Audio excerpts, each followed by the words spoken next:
sexual desires are repressed and in danger of getting out of hand. I cite a study that's also actually cited in Dagmar's book on fascism, a study titled Is Homophobia Associated with Homosexual Arousal? And they showed 3 different kinds of pornography to a male audience. Some of them were homophobic, some of them weren't. And the homophobic men were stimulated by the male homosexual pornography, and the others weren't. There's a new expert in this field, the successor to Adorno, named Bob Altamar. He's a professor in Canada, and he has studied people with what he calls a social dominance orientation. He distinguishes that from the people Adorno studied who were the followers of these movements. Adorno was studying who might follow them. Altamar was studying who would lead them. A personality with social dominance orientation is one characterized by traits of being hard, ruthless, and unfeeling towards others. And here are some of the questions he asked that those kinds of subjects agreed with. Do you enjoy having power to hurt people when they anger or disappoint you? If you have power in a situation, you should use it however you have to get your way. There really is no such thing as right and wrong. It all boils down to what you can get away with. And on the philosophical, in the philosophical plane, there's a philosopher named Leo Strauss, whom people in the neoconservative movement have been very fond of, who advocated rule by an elite, and one of his principles was the elite should con the masses into taking religion seriously and morality seriously, but they should be able to do anything they wanted themselves. And that, there's one more study I could cite, but I won't. I'll just mention it, that shows that you can identify conservatives and liberals when they're in kindergarten. And with that, I'll turn it over to Dagmar.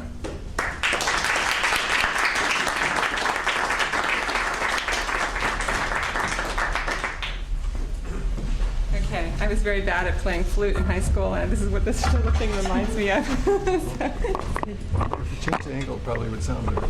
How about I change it totally like this? Okay. Yeah, is it okay? You're the judge. All right. I wrote Sex and Crisis even though I'm actually a European historian who studied the Nazis and the ways they associated Jews with dirty, disgusting sex, and while promising their own followers clean and spectacular sex. And I didn't expect to be writing about the United States in the recent past at all. That doesn't sound right. I think. But I was, yeah. I'll just tip it over.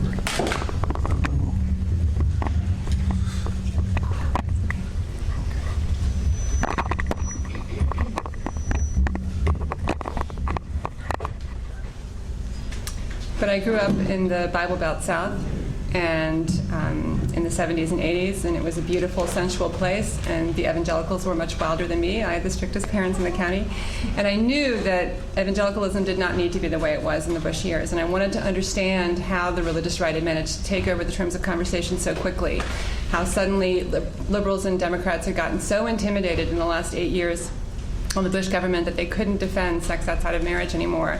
They couldn't defend contraceptive rights or condoms in Africa or in the United States, the ways in which the Democrats had totally ceded the terms of conversation and gotten completely intimidated by the right-wing onslaught. I wanted to understand this puzzle.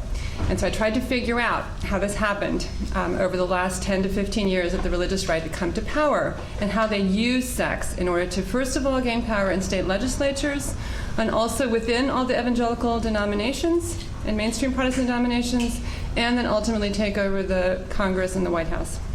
I mean, I really believe the religious right did the sex work for the Republican Party, and I wanted to understand how the Democrats let that happen. And there were basically three answers I came up with. One is that the religious right is not an anti-sex movement. It's wildly pro-sex with regard to marital sex. They promise amazing multiply orgasmic pleasure for decades within marriage if you only follow their rules. So that was an important thing to understand. No repressive movement succeeds just by being sex negative. You have to promise your adherents pleasure. The second big message of my book is that the religious right succeeded by secularizing. The whole idea was very deliberate. In the middle of the 90s, there was a decision made at a big meeting of religious right leaders in Colorado in 1994 to make homophobia central to religious right activism. So they had their family values routine, they had their anti-abortion wrapped down, but there was a decision made that they're going to go after the minority of homosexuals. And there was a decision made explicitly to do that in secularized language, to pretend that they were fomenting a grassroots movement. We would now call this astroturfing. It's like creating fake grassroots. They're going to encourage people in hundreds of local communities across the United States to bully their local pastors, bully their local state legislators into being more openly homophobic. And the decision was made to do this in common sense terms, in secular terms. And the two big arguments used were, one, that homosexuals will go after your children because they, quote, can't breed, they need to recruit, and they're going to seduce your kids. And the other big argument made was that homosexual practices are disgusting, not what mom and dad do in the bedroom. The anus is an exit ramp, not an entry ramp. And this kind of stuff was very explicit and said all over the place, all over the country, in response to lesbian and gay efforts to do anti-discrimination legislation.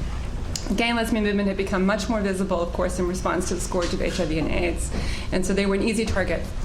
This worked unbelievably well in the course of the 90s and has run aground more recently. As you know, thank goodness, homophobia is in measurable decline in the United States, and civil unions are increasingly acceptable to a majority of Americans.